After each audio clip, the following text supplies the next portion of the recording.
우리 서로 인사하실 텐데 내가 살고 우리가 사는 일은 같이 인사합니다. 내가 살고 우리가 사는 일은 전도입니다. 은혜 받고 전도합시다. 할렐루야. 진짜로 잘하고 계신 줄로 믿어요. 믿는 덕에 발등 찍힌다는 말도 있는데 그 말이 사실이 아니기를 바라요. 아셨죠? 믿습니다. 전도 열심히 할 줄로 믿습니다. 오늘은 성도의 경쟁력 26번째 말솜씨라는 제목으로 함께 은혜를 나누고자 합니다. 사람이 갖추고 있어야 될 것 덕목 세 가지를 이렇게 표현하지요. 마음씨, 솜씨, 맵씨가 있어야 된다. 여러분 다 갖고 계시죠? 마음씨, 솜씨, 맵씨. 예쁜 마음 갖고 계시고 잘하는 솜씨 가지고 계시고 늘 항상 아름다운 그런 모습을 가지고 있는 맵씨가 있는 우리 성도님들을 사랑합니다. 축복합니다.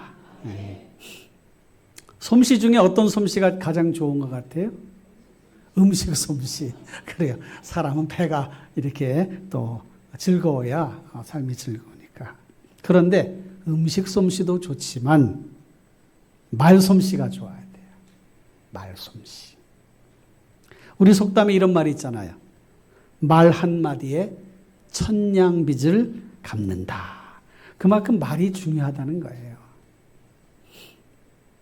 삼성그룹의 고 이건희 회장이 평소 화려하게 사는 것보다 조용히 품격 있게 사는 것을 더 중요하게 이렇게 여긴다. 그래서 그렇게 알려졌는데 이분은 특히 선행을 자랑하지 않고 가족 이야기를 함부로 꺼내지 않고 아픔을 쉽게 소비하지 않고 무엇보다 재산과 성공을 과시하지 않는 것을 삶의 원칙으로 삼는다. 이렇게 평소에 자신의 지론을 이야기했던 적이 있습니다. 이런 원칙들은 다 말과 관련된 거예요. 여기에는 절제된 언어를 통해서 내 삶을 이렇게 단도리를 잘하고 온전한 모습을 가지고 살아가겠다라고 하는 이분의 의지가 담겨져 있는 거지요.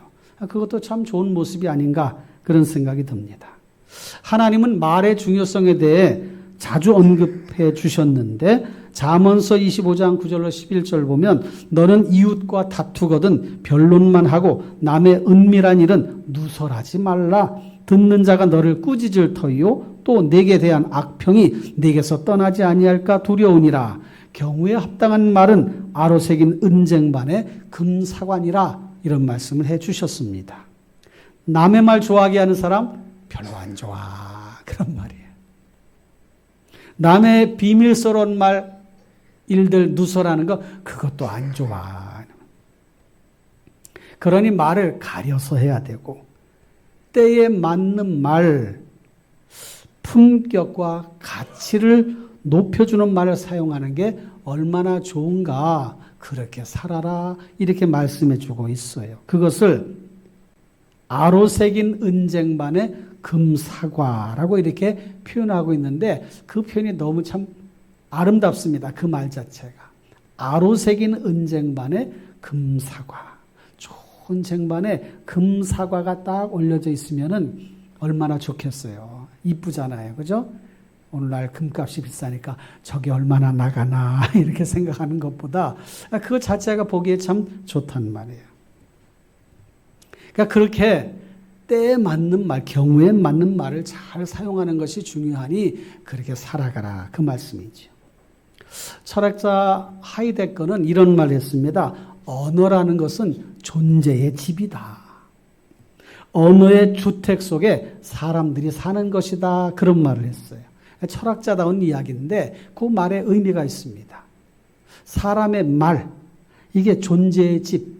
사람이 그 말로 그 사람 자신을 드러내게 되고 그 말 속에 자신의 삶을 만들어가는 것이니 언어 속에 언어라는 주택 속에 사람이 사는 것이 맞다. 그런 생각도 듭니다. 사람들 중에 말을 예쁘게 하는 사람도 있고 밉게 말하는 사람도 있어요. 여러분들은 어떠세요? 우리 성도님들 항상 예쁜 말만 쓰시죠? 대답이 없으면 제가 난감해집니다. 다 예쁜 말만 쓰실 줄 알아요. 예, 항상 예쁜 말, 고운 말 이런 말을 쓰실 줄로 믿습니다. 말솜씨라고 하는 것은 곧 말을 예쁘게 하는 기술 아니겠습니까?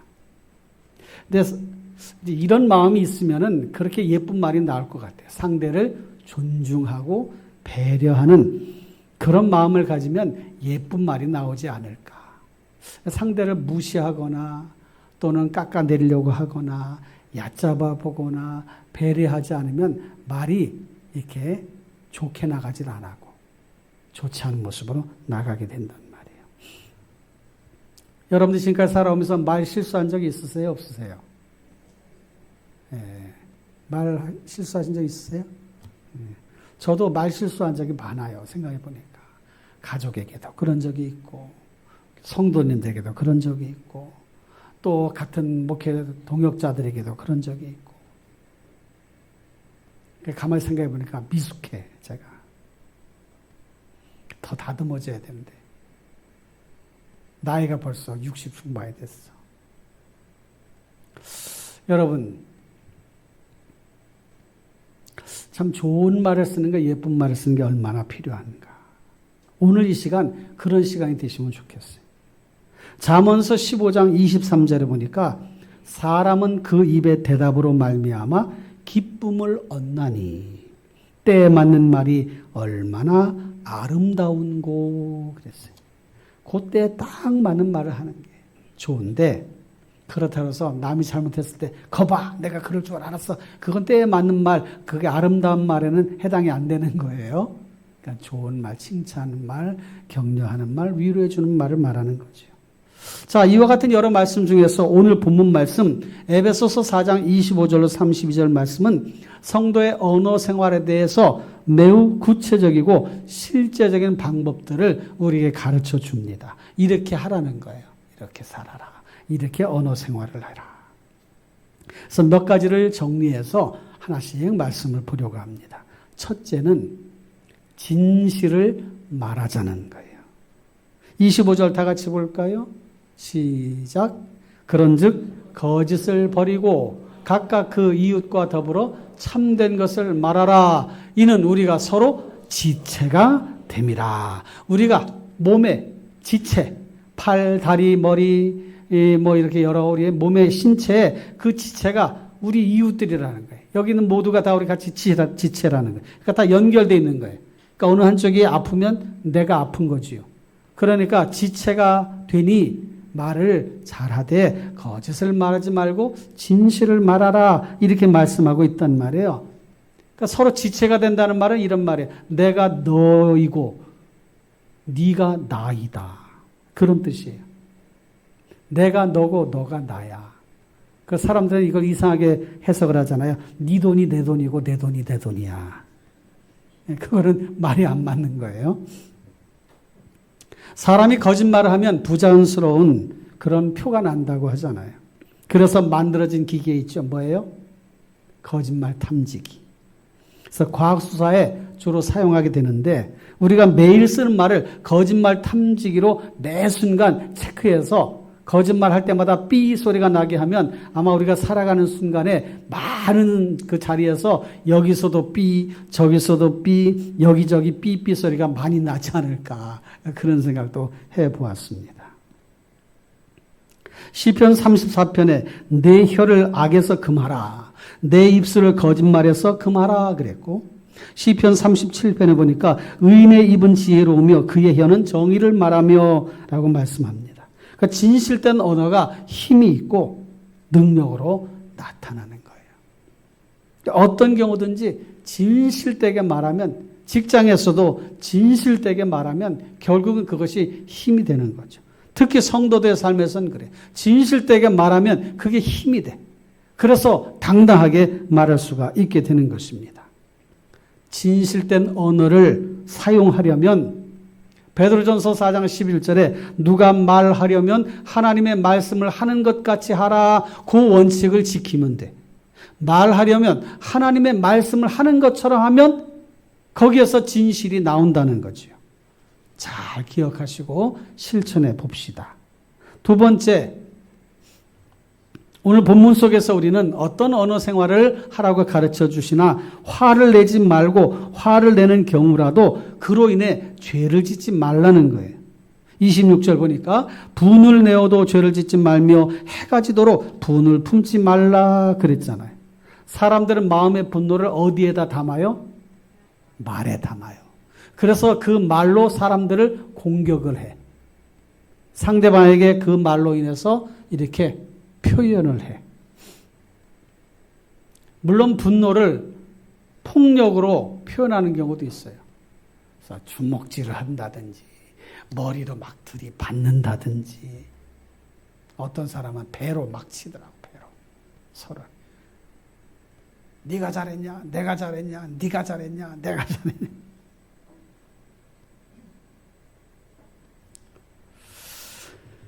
그래서 꽤 많은 경우에 분노가 말에 담기는데 뭐 소리를 지르는 것도 뭐 그 중에 하나라고 할 수 있죠.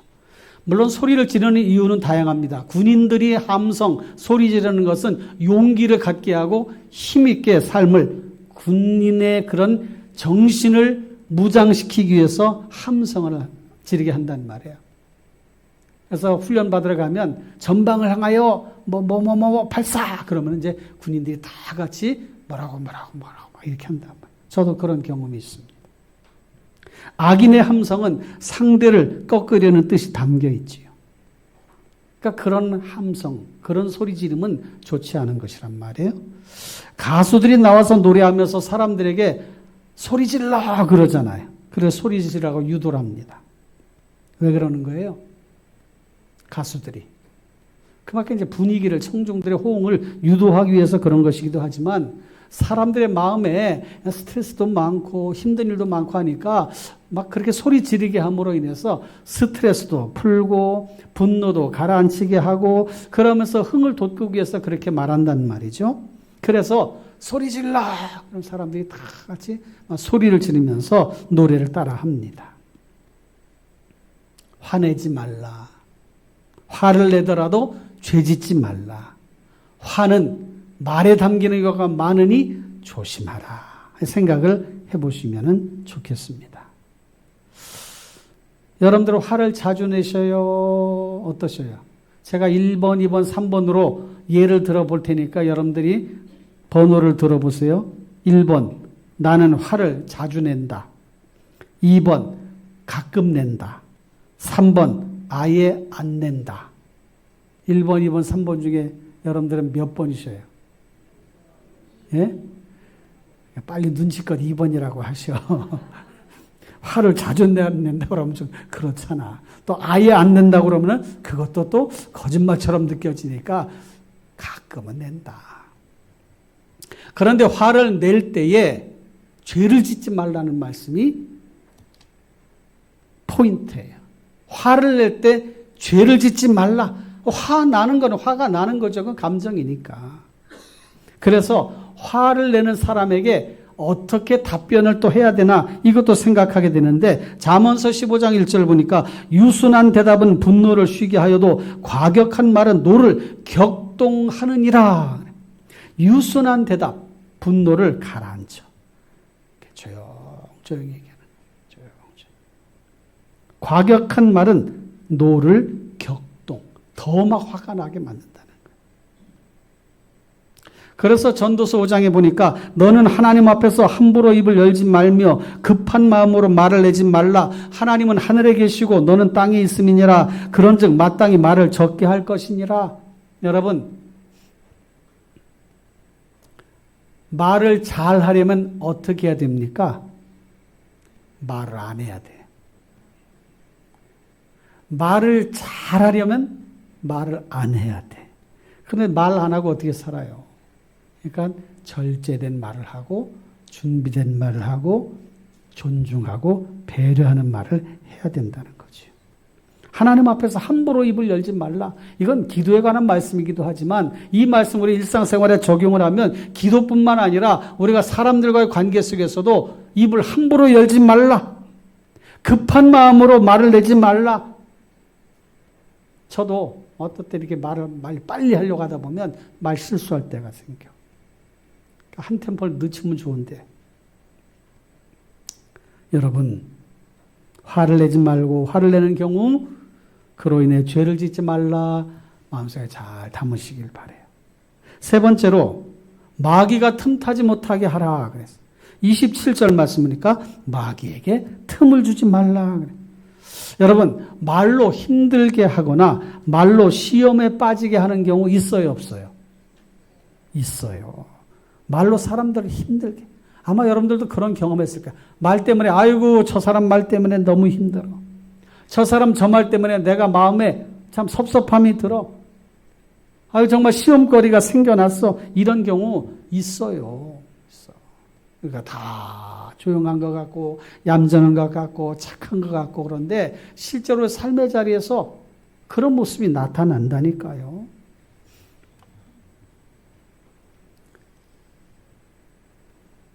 그래서 그런 말을 할 때 마귀가 좋게 하는 말을 하지 않도록 조심해야 돼. 마귀에게 틈을 주지 않도록 언어 표현을 신중하게 해야 돼. 어떤 언어를 사용하느냐 조심해야 돼요. 예수님이 예루살렘에서 십자가 지시고 고난당하고 죽임을 당하실 것을 제자들에게 얘기했더니 베드로가 막아서는 거예요. 주님, 어떻게 그런 일이 있을 수 있습니까? 주님이 십자가를 지시다니요, 죽임을 당하시다니요, 그럴 수 없습니다. 그런 상황이 벌어지면 제가 막겠습니다. 목숨 걸고 막겠습니다. 사실은 베드로가 주님을 생각해서 주님의 제자로서 누가 주님을 해할 수 있습니까? 절대 그렇게 못하도록 제가 앞서겠습니다. 그랬더니 예수님이 사탄아 물러가라. 너는 나를 넘어지게 하는 자로다. 예수님이 땅의 대속에 그런 은혜를 주시기 위해 십자가 지셔야 되는데 그걸 막고자 하니 사탄이라고 책망을 하신 거예요. 우리가 좋게 한다고 하는 것도 자세히 들여다보면 이게 좋게 하는 게 아니야. 그런 경우가 있어요. 교회를 위해서 한다고 하는데 그게 교회를 위한 것이 아니라 오히려 교회에 어려움을 주는 경우도 왕왕 일어납니다. 가정을 위해서도 좋게 한다고 말하는데 가정에서 좋게 되는 일이 아닌 그런 경우도 생겨나요. 직장에서 직장 동료들이나 직장에서의 사람들과 인간관계 속에서도 좋게 하려고 하는데 이게 그렇게 하지 못하는 상황, 좋지 않은 상황으로도 올 수가 있어요. 그래서 조심해야 되는 거예요. 마태복음 5장 22절에 보니까 이런 말씀이 있습니다. 다 같이 읽어주세요. 마태복음 5장 22절 시작. 나는 너희에게 이르노니 형제에게 노하는 자마다 심판을 받게 되고 형제를 대하여 라가라 하는 자는 공회에 잡혀가게 되고 미련한 놈이라 하는 자는 지옥불에 들어가게 되리라. 라가라, 이 나쁜 사람, 나쁜 놈 이렇게 말하는 것이 안 좋은 거죠. 성경 그렇게 말씀합니다. 심판받게 된다. 공회에 잡혀가게 된다. 재판받게 된다. 미련한 놈이라고 하면 지옥불에 떨어진다는 거예요. 여러분 지금까지 살아오면서 누구에게 저런 미련한 사람 이런 적 있어요? 없어요? 없어요? 있어요? 대답을 해보셔요. 미련한 놈이라고 한 적이 있어요? 없어요? 근데 왜 안 한 척하고 계셔? 우리 자녀들에게도 아이고 저런 미련한 놈. 우리 아는 사람들에게도 저런 미련한 놈. 놈이라고까지는 안 해도 저런 미련한 사람. 미련 곰퉁이라고 그러잖아요. 그런 사람은 어떻게 된다고? 지옥불에 들어가게. 이게 그냥 우습게 넘길 말이 아니에요. 미련한 남이라고 형제를 그렇게 비난한 사람은 지옥불에 들어가게 되리라. 얼마나 무섭습니까? 지옥불에 들어가게 된다는. 그러니까 말을 조심해야 돼. 그러니까 말을 잘하려면 어떻게 된다고요? 말 안 하는 게 나아. 내가 말을 잘할 그런 말솜씨가 없으면 입을 닫고 살자. 네 번째, 다른 사람의 수고를 가로채지 말고 자신의 것을 나눌 수 있어야 되는데 28절 말씀 다 같이 도둑질하는 자는 다시 도둑질하지 말고 돌이켜 가난한 자에게 구제할 수 있도록 자기 손으로 수고하여 선한 일을 하라. 도둑질은 물건뿐만 아니라 다른 사람의 수고를 가로채는 것도 도둑질이에요. 요즘은 사람들이 만들어낸 정보나 지식이나 이런 것들을 도용을 하면요, 그런 것도 법에 저촉이 돼서 벌금을 물거나 심한 경우에는 그런 구속되기도 합니다. 그러니까 다른 사람들의 것을 가로채는 그런 표현, 그런 말, 다른 사람의 수고하고 애썼는데 아이고 내가 잘했어 됐지. 이거 다른 사람의 수고를 가로채는 거예요. 나 때문에 이렇게 잘 된 줄 알아. 내가 이렇게 했으니까 됐지. 생각보다 그런 경우가 종종 일어난다니까요. 내가 하는 것을 좀 알아주길 바라는 그런 마음도 있어요. 내가 이렇게 수고했는데 왜 이렇게 나를 안 알아주지? 자기만 잘해서 된 게 아니고 다른 사람이 다 같이 잘해서 된 일이 있단 말이죠. 그러니까 그럴 때에 잘해야 돼요. 누가 나에게 칭찬하거든 아닙니다. 아유, 저분 때문에 잘한 거지요. 저분 때문에 이런 좋은 결과가 왔습니다. 이렇게 공을 좀 돌리고. 누가 또 잘한 것이 있으면 아유, 저분이 참 수고를 많이 하셨습니다. 제일 수고하신 분은 저분입니다. 이렇게 얘기해 줄 수 있는 그런 마음을 가져야 되겠어요. 다른 사람의 수고, 도둑질 하지 말아라. 말로 그렇게 하는 말로. 이번에 월드컵 축구에서 우리나라 축구팀이 결과가 좋지 않아서 결국 32강에서 탈락했다고 그래요. 그래서 어떤 편의점 사장님은 홍명보 감독 편의점 출입 금지 편말을 써붙여놨어. 너무해. 아이고, 축구가 질 수도 있고 이길 수도 있고 그런 거지. 이겼으면 좋겠지만 실력이 안 되는 걸 어떻게 해. 그죠? 그 감독도 잘해야 되지만 선수들도 잘해야 되고 우리보다 또 잘한 팀이 있으니까 지는 거고 우리보다 못한 팀이 있으면 우리가 이기는 거 그러는 것이니까. 월드컵은 또 4년마다 일어나잖아요. 그러니까 또 다음에를 기대해보고 잘하도록 또 격려해주고. 다 잘못했다고 그러니까 이 축구선수 들어올 때 이제 공항에 들어올 때 이렇게 들어올 것 같아요. 내가 안 봐도 뻔해. 안 봐도. 아마 몰래 들어오려고 그럴지도 몰라. 여러분 그렇게 하지 말고. 그 사람들도 지고 싶어 죽겠어. 그러니까 잘했다고 박수 쳐주고 수고했다. 나라를 대표해서 축구 하나 수고했어. 그래, 다음에 또 한 번 더 잘해보자. 이렇게 하면 얼마나 좋아. 전 국민이 들고 일어나서 막 그냥 난리를 쳐요. 여러분, 공동체에서도 어떤 결과가 나왔을 때 그에 대해서 판단하고 평가할 때 조심해야 돼요. 교회 내에서. 칭찬만 해야 돼요. 칭찬. 비난하지 말고. 자, 교회에서 어떻게 해요? 칭찬만 하자. 그리고 잘못한 부분이 있을 수도 있어. 사람이 하는 일이니까. 그럴 때는 기도만 하자. 할렐루야. 잘한 것은 칭찬하고 잘못한 부분은 조용히 기도하자. 할렐루야. 이렇게 돼야지 공동체가 살아나는 거예요. 아셨죠? 그렇게 할 수 있겠죠? 그렇게 잘 해오셨죠? 앞으로도 그렇게 합시다. 그래서 교회 와서 애쓰고 수고하는데 잘못할 수도 있어요. 사람이니까. 근데 그걸 가지고 또 왜 잘못했냐, 왜 이렇게 했냐 막 야단을 치고 그러면은 교회 오기 싫을 것 같아. 내가 봐도. 야단 맞으러 교회 또 가냐. 그러니까 서로 격려해주고 칭찬해주고 또 잘못한 부분이 있으면 도와줘서 잘할 수 있도록 해주고 이런 공동체가 건강한 공동체입니다. 할렐루야. 회의할 때도 잘해야 돼요. 회의할 때도 의장이 있잖아요. 각 전도회장이면 전도회장, 남전도는 남전도회장, 여전도회장이 있고 기관에 장이 있어요. 회장이 회의를 진행하는 거예요. 진행. 그러면 의견이 있으면 의장 이렇게 의장 이러지 말고 놀래잖아. 그러니까 의장 그럼 예, 제 생각은 이렇습니다. 제 생각은 이렇습니다. 그래, 이렇게 합시다. 그러면은 그 사람의 목소리가 커버리면 그런 방향으로 간다니까. 그러면 의견이 개진이 안 돼요. 의장, 제 의견은 이렇습니다. 그러면 또 저쪽에서 의장 그러지 말고 저 생각 틀렸습니다. 그러지 말고 의장, 예, 말씀해 보세요. 제 의견은 이렇습니다. 아, 그래, 이런 의견이 있고 이런 의견이 있는데 우리 여러분들의 의견은 어떻습니까? 그러면은 의견이 나눌 수도 있잖아요. 그러면은 또 우리가 한번 표결로 해볼까요? 많은 사람의 수를 따라서 결정된 대로 결정하고 잘 따라합시다.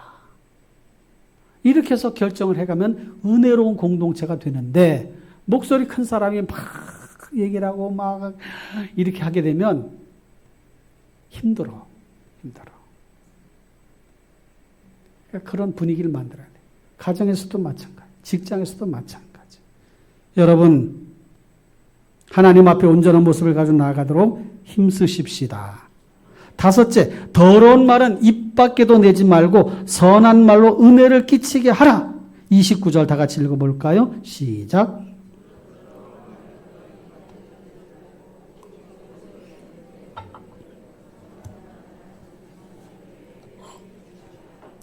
예, 듣는 사람에게 은혜를 끼치게 하라. 은혜를 끼치라는 거예요. 은혜를 끼쳐. 이거 중요한 말씀이에요. 30절, 하나님의 성령을 근심하게 하지 말라. 막 싸움이 일어나면 성령께서 근심해. 아유, 쟤들 또 저러냐. 어쩌면 좋니. 아무리 가르쳐도 안 되는구나. 아무리 말해도 안 듣는구나. 아무리 강력한 역사를 일으켜도 안 되는구나. 그러실 거 아니겠어요. 그러니까 더러운 말은 입 밖에도 내지 말아라. 입 밖에도. 선한 말로 은혜를 끼치게 하라. 그러니까 교회 오면 항상 좋은 말만 해야 돼. 여러분 오늘 교회 오셨잖아요. 사람들 만나실 거잖아요. 그죠? 끝나고 나면 어떤 말만 하자고? 예, 좋은 말만 하자는 거예요. 선한 말, 착한 말. 그러니까 다 격려해주고 위로해주고 칭찬해주고 아멘을 빨리 하셔. 격려해주고 칭찬해주고 위로해주고 용기를 주고 그렇게 하면 분위기가 좋아져요. 할렐루야. 우리 교회가 건강한 교회예요. 그래서 우리 교회 성도님들이 다 착해. 목사 닮아서 착해. 이렇게 하지 말라고 그랬는데 또 제가 그냥 한 말이니까 그냥 조크로 드셔. 우리 성도님은 다 착해. 우리 청년들도 착해. 아유, 청년들 막. 우리 중고등부도 착해. 유초등부 착해. 유치부 애들 착해. 애기들도 순해. 얼마나 예배도 잘하는지 몰라 그냥. 예배 시간에 우는 애기들이 없어. 아주 성령이 충만한 애기들도. 여러분 선한 말을 합시다. 선한 말. 할렐루야. 그렇게 하지 않을 때 힘든 거예요. 선한 말을 하라. 잠언서 16장에 보니까 선한 말은 꿀송이 같아서 그랬어요. 잠언서 16장 24절에 선한 말은 꿀송이 같아서 마음에 달고 뼈에 양약이 되느니라. 약이 좋은 약이 된다는 거예요. 선한 말은 꿀송이 같다. 발명왕 에디슨이 있잖아요. 그의 어머니와 일화인데 에디슨이 학교에서 선생님으로부터 엄마에게 전해드려라 하고 편지를 받았어요. 그래서 엄마한테 갖다 줬어요. 거기에 내용에 이런 내용이 있어요. 학습 능력이 부족하여 학교 수업 따라갈 수가 없습니다. 특단의 대책이 필요합니다. 라고 학교 선생님이 에디슨 어머니에게 밀봉해서 편지를 준 거예요. 그러니까 에디슨이 궁금하잖아요. 엄마, 선생님 뭐라고 했어? 엄마가 네가 너무나 탁월해서 어떻게 해서? 탁월해서. 선생님은 능력이 부족해서. 엄마는 네가 너무 탁월해서 학교에서는 더 이상 가르칠 수가 없다고 한다. 그러니 엄마가 너를 가르쳐야 되겠다. 그 말에 신이 난 거예요. 그래, 내가 특이하긴 하지. 특별하긴 하지. 그래서 계속 연구를 해서 발명하게 됐잖아요. 이 전기 누가 발명한 거예요? 에디슨이 한 거예요. 전화 누가 발명한 거예요? 에디슨이 한 거예요. 그러니까 말 한마디가 사람 인생을 바꾸는 거예요. 말에 겸손이 담겨 있으면 상대 마음을 열게 되고, 말에 진심이 담기면 그 사람을 신뢰하게 되고, 말에 사랑이 담기면 기쁨을 느끼게 되고, 말에 존중이 담기면 관계가 좋아집니다. 따라해 보세요. 말에 겸손이 담기면 상대 마음을 열게 됩니다. 말에 진심이 담기면 그 사람을 신뢰하게 됩니다. 말에 사랑이 담기면 기쁨을 느끼게 됩니다. 말에 존중이 담기면 관계가 좋아집니다. 할렐루야. 그렇게 합시다. 그다음 6째 보니까 악독과 노함, 분냄, 소란, 비방을 악의와 함께 버리라 그랬어요. 여기서 악독의 원어를 보니까 재미난 뜻이 있어요. 쓴맛. 악독이 뭐냐? 쓴맛이라는 거예요. 쓴맛. 이 악독은 성질이 포악해서 함부로 말하는 것을 뜻해요. 상대방을 향하여 퍼붓는 욕설, 비방, 비난, 저주, 이게 악독이에요. 악독. 로마서 3장 13절에 보니까 사람들의 특성을 말하는데 뭐라고 말씀하냐면 그들의 목구멍은 열린 무덤이요 그 혀로는 속임을 일삼으며 그 입술에는 독사의 독이 있다. 로마서 3장 13절 말씀. 그들의 목구멍이 열린 무덤. 썩어서 냄새가 나. 그 혀로는 속임을 일삼아. 그 입술에는 독사의 독이 있어. 여러분, 뱀만 독이 있는 게 아니라 사람의 말에도 독이 있다는 거예요.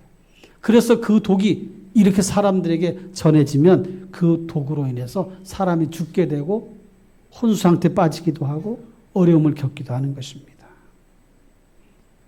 우리가 잘 아는 욥이 있지 않습니까? 강도들이 와서 재산 다 훔쳐갔어. 종들 다 죽였어. 자녀들 10자녀가 있는데 건물이 무너져서 다 죽었어. 나중에 자기 몸에도 질병이 생겨가지고 막 자기 몸을 벽돌 같은 걸로 긁어야 그래야 시원할 정도로 그런 고통 속에 있었어. 그러니까 욥의 부인이 뭐라고 말하냐면 당신이 그래도 자기의 온전함을 굳게 지키느냐 하나님을 욕하고 죽으라. 아이고 욥의 부인이 싸나워 보니까 이 말이에요. 그래도 하나님 믿을래? 이렇게 다 풍비박산 되는데 그래도 하나님 믿을래? 하나님 욕하고 나가서 죽어! 이랬단 말이에요. 그 심정 이해는 가. 그런데 욥이 뭐라고 말하냐면 그대의 말이 어리석은 여자의 말 같도다. 우리가 하나님께 복을 받았은즉 화도 받지 아니하겠느냐 하고 욥이 입술로 범죄하지 아니하니라. 부인 입장에서는 속을 더 막 긁는 소리요. 그대의 말이 어리석은 여자의 말 같도다. 그런데 하나님의 입장에서 보면 이 욥이 말한 게 정답이요. 하나님이 복을 주셨으니 아니 하나님이 화도 내릴 수 있는 거다. 그 뜻을 우리가 분별하고 왜 이런 일이 일어난지를 알아야지.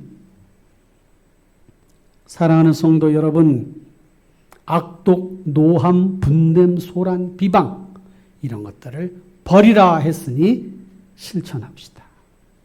마지막, 친절하게 말하고 상대의 실수를 용서하라는 거예요. 32절 다 같이 읽어주세요. 시작. 서로 친절하게 하며 불쌍히 여기며 서로 용서하기를 하나님이 그리스도 안에서 너희를 용서하심과 같이 하라. 아멘. 지혜로운 성도는 비난보다 격려를 선택합니다. 정죄보다 위로를 선택하고 상처를 주기보다 회복시키는 말을 선택을 해요. 친절하게 말해야 돼. 친절합시다. 친절하게 말합시다. 여러분들 말할 때 교회에서는 조심해야 돼. 아이고 입 조심해. 아이고 말 조심해야지. 친절하게 말해야지. 항상 그렇게 하셔. 지금까지 잘해 오셨죠? 앞으로도 잘하실 거죠? 네, 그래요. 그렇게 합시다. 제가 근래에 이런 생각을 해봤어요. 이제 인생 마무리할 때가 다가오면 어떤 말을 좀 많이 해야 될까? 말을 적게 하자. 근데 목사가 돼가지고 말을 또 적게 할수록 자꾸 하다 보니 자꾸 말이 설교를 10분만 하자. 아멘 하신 분이 없어서 20분으로 그냥. 훈계하려고 하거나 바로잡으려는 태도를 버리자. 비난보다 칭찬을 많이 하자. 격려하고 위로하고 힘을 북돋워주는 그런 말을 하자. 그게 참 중요하겠다 그런 생각이 들어요. 시골에 교회에 나이 많으신 집사님이 계신데 이분은 늘 만나는 사람에게 예수 믿으세요. 예수님이 당신을 사랑하십니다. 만나는 사람마다 그렇게 해서 사람들이 주님 앞으로 많이 돌아왔어요. 이분이 돌아가셨어. 그래서 장례식장에서 많은 사람들이 조문을 왔어요. 이구동성을 하는 말이 이 집사님 때문에 내가 예수 믿게 되었어요. 이 집사님 때문에 내가 예수 믿게 되었어요. 군데군데에서 그런 얘기를 이렇게 하시는 거예요. 이분의 그 말 한마디가 사람들의 마음에 이런 도전이 되고 울림이 되고 전도의 기회가 되어서 주님 앞으로 돌아왔다는 거지요.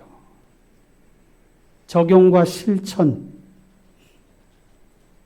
에베소서 5장 4절에 이런 말씀이 있습니다. 누추함과 어리석은 말이나 희롱의 말이 마땅치 아니하니 오히려 감사하는 말을 하라. 고도원의 아침 편지에 보니까 이런 글이 있어요. 우리는 끊임없이 말을 주고받습니다. 말은 소리가 아닙니다. 생각입니다. 인격입니다. 뜻이며 꿈이며 사랑입니다. 더불어 약도 되고 독도 됩니다. 사람을 살리기도 하고 죽이기도 합니다. 대화는 서로를 살리는 약을 나누는 것이며 서로의 마음 안에 깊숙이 들어가는 것입니다. 표현을 참 잘한 것 같아요. 우리가 쓰는 말이 그럴 수 있어요. 골로새서의 말씀처럼 너희 말을 항상 은혜 가운데서 행하라. 이 말씀. 이제 이렇게 해봅시다. 무슨 말을 할까? 감사의 말을 합시다. 무슨 말? 감사. 감사합니다. 감사합니다. 하루에 10번씩만 해보시오. 무슨 말 할까? 용기를 주고 기쁨을 주는 말을 하자. 어떻게 하자고요? 용기를 주고 기쁨을 주는 말. 하나님은 기드온을 부르면서 큰 용사요. 큰 용사요. 큰 용사요. 3번씩이나 그렇게 기드온에게 말씀하셨어요. 너는 큰 용사다. 그러니까 기드온이 자신감이 생긴 거예요. 하나님 말씀 순종해서 나아갔어. 전쟁에서 승리했잖아요. 무슨 말을 할까? 칭찬의 말을 합시다. 칭찬의 말. 무슨 말? 칭찬의 말. 또 무슨 말을 할까? 행복하다고 하는 말을 많이 합시다. 행복하다고 하는 말. 예수 믿어 행복해요. 이렇게 해서 행복해요. 밥을 잘 먹어서 행복해요. 좋은 사람 만나서 행복해요. 충신교회 나와서 행복해요. 왜 아멘이 2사람밖에 없나요? 큰일 났네. 충신교회 나와서 행복해요. 할렐루야. 우리 가진 믿음의 식구들이 있어서 행복해요. 할렐루야. 무슨 말을 할까? 믿음의 말을 하자. 믿음의 말. 믿음의 말을 많이 하자. 이렇게 실천해 가시면서 하나님께 영광을 돌리는 우리 성도님 되시길 바랍니다. 말솜씨가 성도의 경쟁력입니다. 기도하겠습니다.